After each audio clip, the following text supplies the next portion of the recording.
The Saturday afternoon sun streamed through Greenwood Mall's massive skylights, casting warm golden patches across the polished marble floors, where families strolled with shopping bags, and children's laughter echoed off the glass ceilings. It was the kind of ordinary day that makes extraordinary injustice possible. The kind of day when prejudice hides in plain sight, disguised as routine security procedures. Captain Denise Carter had seen this scene countless times before, but never from this perspective. For 23 years, she had worn the blue uniform with pride, rising through the ranks to become one of the most decorated officers in the 15th Precinct. She had broken barriers as the first black woman to make captain in her division. She had trained countless officers about implicit bias and proper protocol. She had believed that the system could work, that justice could prevail, that her badge meant something.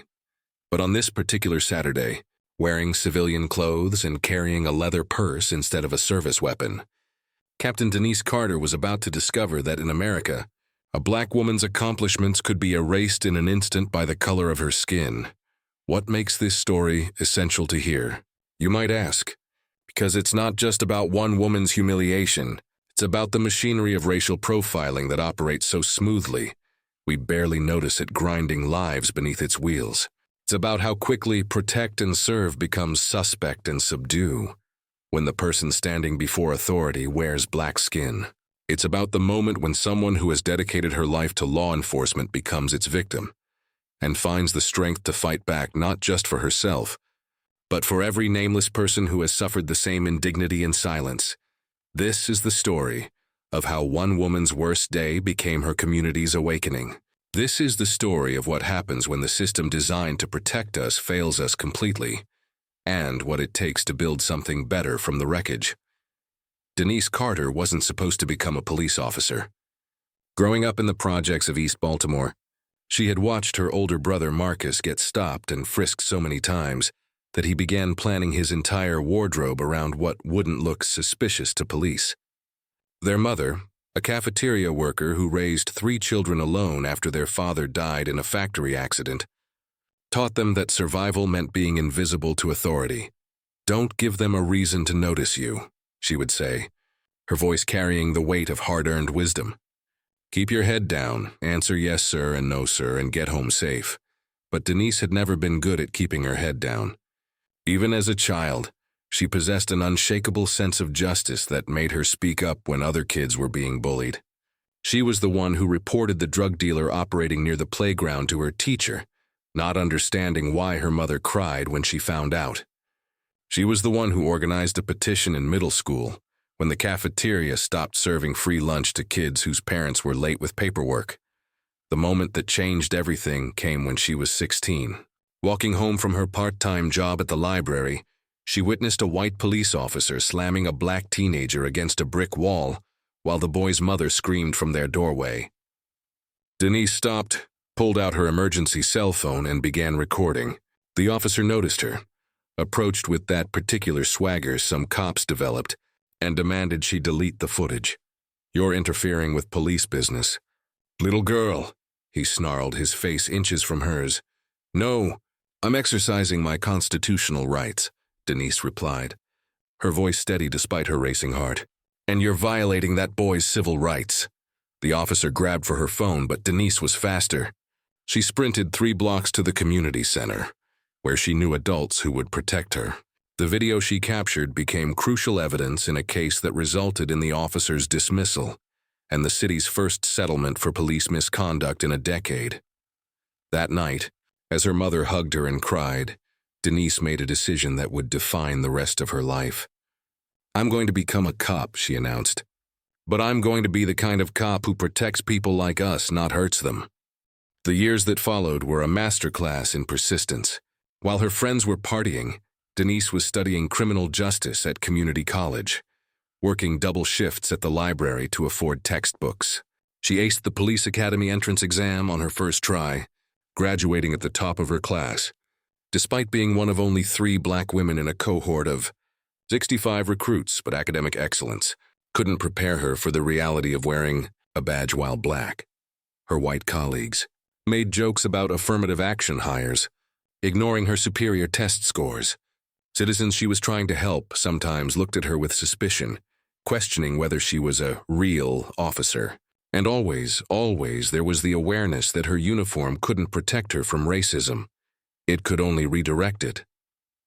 By the time she made captain, she had begun to believe that maybe her mother was wrong. Maybe the system didn't have to eat her alive. Maybe she really could change it from the inside. She was about to learn how wrong she was.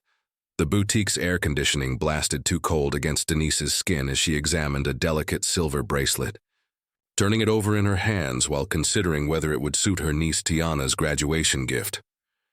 At 23, Tiana had become the daughter Denise never had, the child who called her Auntie D and whose face lit up whenever Denise visited in uniform. "Can I help you?"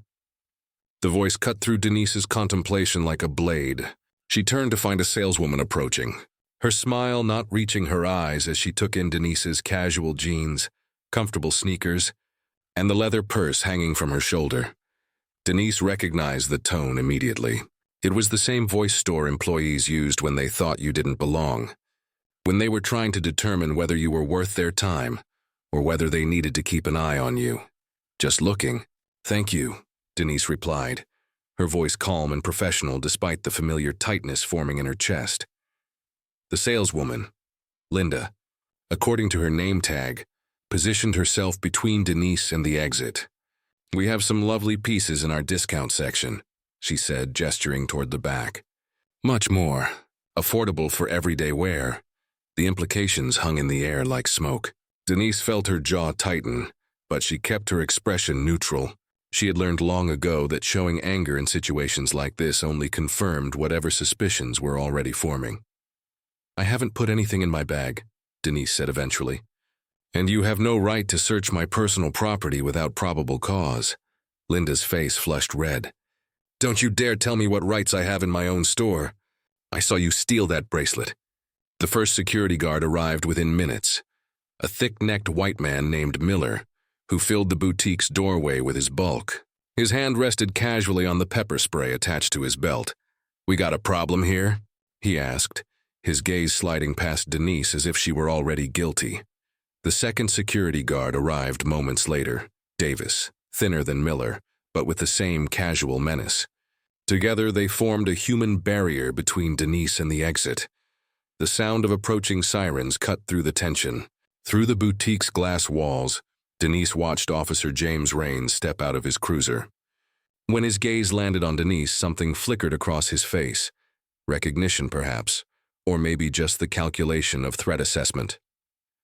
"Shoplifting and resisting," Miller said quickly. "She claims to be a captain, but the badge looks fake." "Captain, huh?" Raines said, skepticism dripping from his voice.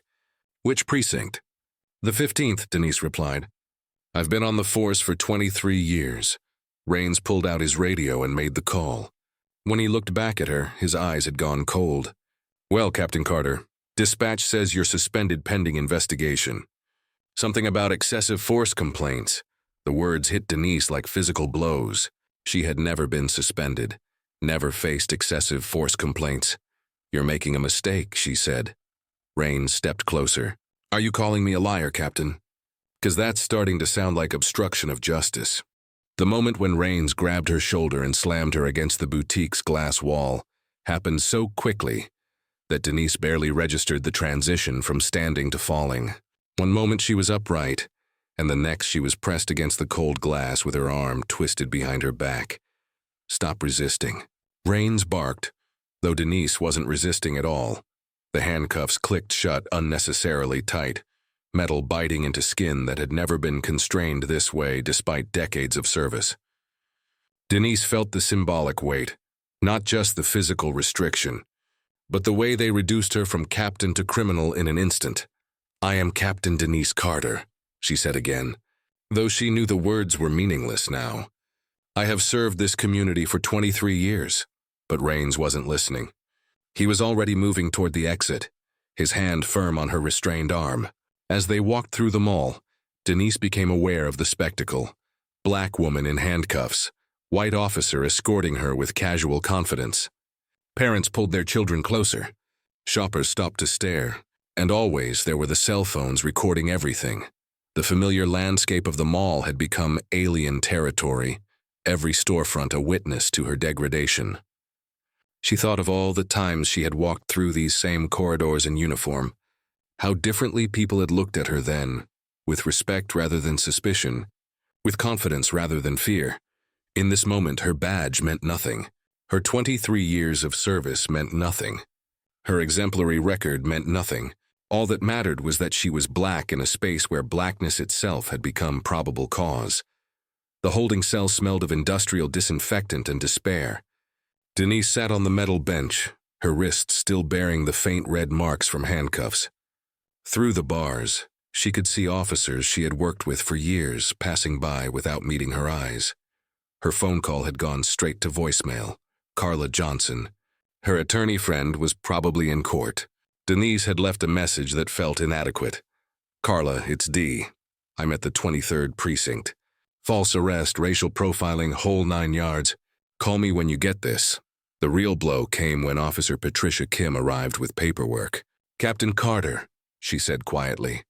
Internal Affairs has opened an investigation based on Officer Raines's report. They're saying you were combative during the arrest, claimed to be an officer while resisting legitimate police authority. Internal Affairs investigations could destroy careers regardless of their outcome.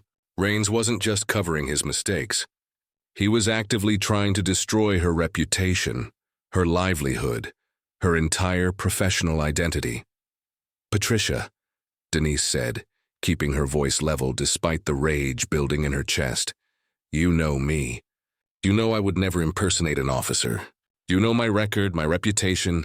I know what I know. Patricia interrupted carefully. But I also know what the report says. Those are serious charges, Captain. They could end your career. But Patricia wasn't finished. She stepped closer and lowered her voice. Captain Carter, I shouldn't be telling you this, but there have been other incidents at Greenwood Mall. Similar situations. Black citizens, false accusations, same security guard, same Officer Raines. The pattern, it's not good. The implications sank in slowly. Denise wasn't just the victim of racist profiling. She was the latest casualty in what appeared to be a systematic operation. How many others? Denise asked. At least a dozen that I know of. Maybe more. All dropped eventually, but not before people spent time in cells like this. Not before they paid lawyers they couldn't afford. The weight pressed down on Denise like a physical force. She had entered that mall as a private citizen and was discovering her experience was part of a larger pattern of systematic injustice. But something else was happening, the first stirrings of purpose and hours of humiliation. Denise had built her career believing the system could work. She had been wrong about the system, but she might not be wrong about herself. I need to see those other cases, Denise said. I need names, dates, outcomes. And I need to speak to every person who's been through this. Patricia looked at her for a long moment. That's going to be difficult. Most have moved on. Some have records now, even though charges were dropped. Then I'll make them eager, Denise replied. Because if we don't stop this now, it's going to keep happening. And next time, it might be someone who doesn't have a badge to protect them. I'll see what I can do, Patricia said. But Captain, be careful. If this is a pattern, if people are profiting from these arrests, then asking questions might not be safe. The warning carried weight, but safety had stopped being relevant the moment Raines had slammed her against that boutique wall. Denise had lost her innocence about American justice. Now she was about to find out what she could do to change it. The breakthrough came from Tiana, Denise's niece, who arrived with her laptop and technological skills that made Denise feel her age. Tiana had been at the mall that day and had recorded everything from the moment Denise entered the boutique. I didn't know it was you at first, Tiana explained, her voice trembling. I just saw this black woman getting harassed and I started recording because that's what we do now, right? The video was shaky but damning, showing Denise's calm demeanor, Linda's aggressive accusations, Miller and Davis's intimidating presence, and Raines's violent escalation. Most importantly, it showed timestamps proving security cameras had been functioning perfectly, contradicting the official story. But Tiana wasn't finished. She had compiled social media footage from other shoppers, creating a comprehensive record from multiple angles. The composite video told a story impossible to dismiss as misunderstanding. It showed systematic harassment escalating from racist assumption to physical assault. "There's more," Tiana said. Pulling up additional footage, I started looking through other people's posts from Greenwood Mall, going back months. The same security guards, the same officer reigns, same kinds of accusations. It's like they're hunting people. The real revelation came from Maya Lopez, an investigative journalist who arrived with months of research on Greenwood Mall's security operation. Maya had interviewed victims too afraid to go public, uncovered financial connections between the mall's ownership and the private probation company processing Raines's cases. "This isn't just racism," Maya explained, spreading documents across the table. "It's capitalism too. The mall gets a cut of probation fees. Security gets bonuses for arrests. The judge has financial ties to the whole operation. It's an entire ecosystem profiting from criminalizing black bodies. The documentation was overwhelming. Bank records, emails about performance incentives, internal memos outlining strategies for maximizing arrests without generating public attention. What Denise experienced wasn't random racial profiling. It was a business model built on the assumption that black people could be targeted, arrested, and processed for profit. But the most damning evidence came from Officer Patricia Kim, who arrived with internal affairs files she had collected for months. The files documented complaints against Raines and his colleagues, complaints that had been buried, dismissed, or resolved with meaningless reprimands. "I couldn't stay quiet anymore," Patricia said. "I became a police officer to protect people, not participate in their exploitation. What they're doing to the black community, it's not just wrong, it's criminal. Together, they built a case impossible to ignore. Comprehensive documentation of systematic corruption, extending from mall security to local law enforcement to the judicial system itself. The evidence showed not just individual racism, but institutional complicity in a scheme that converted racial profiling into profit." The breakthrough came when State Attorney Patricia Walsh agreed to review their documentation, bringing the full weight of her office to bear on undeniable evidence of systematic corruption. "This is bigger than one false arrest," Walsh said. "This is about a system corrupted by profit that transformed public safety into private profit at the expense of the very communities it's supposed to protect." The resolution wasn't quick or easy. It never is when fighting institutional power grown comfortable with impunity. But it was comprehensive. Raines and his colleagues were suspended pending investigation. The mall's security operation was shut down. The private probation company lost its contract. The judge resigned rather than face disciplinary proceedings. Most importantly, the victims, the dozens caught in this systematic trap, saw their records expunged and received settlements acknowledging, however inadequately, the injustice they suffered. For Denise, the resolution was both satisfying and incomplete. She had helped expose corruption, contributed to dismantling a system that preyed on her community, found purpose in her humiliation's aftermath, but she couldn't shake the knowledge that what they uncovered was probably just the tip of an iceberg, extending far beyond one. The real victory came in the form of policy. Changes, new oversight for private security companies, stricter regulations on financial relationships between law enforcement and probation services, mandatory bias training that couldn't be dismissed with meaningless attendance certificates. Maya Lopez's investigative series won journalism awards and sparked statewide examination of similar arrangements. Patricia Kim's testimony led to internal affairs reforms ensuring complaints against officers couldn't be buried so easily. Tiana's video compilation became evidence in civil rights law classes, teaching future lawyers how digital documentation could expose systematic injustice. But perhaps the most significant change was harder to measure: the way Denise's story spread through the black community, transforming from individual humiliation to collective warning to eventual empowerment. Parents taught their children to record encounters with authority.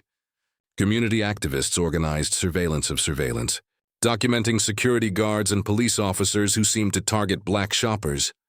Disproportionately, the story of Captain Denise, Carter's false arrest, isn't just about one woman's humiliation or one community's awakening.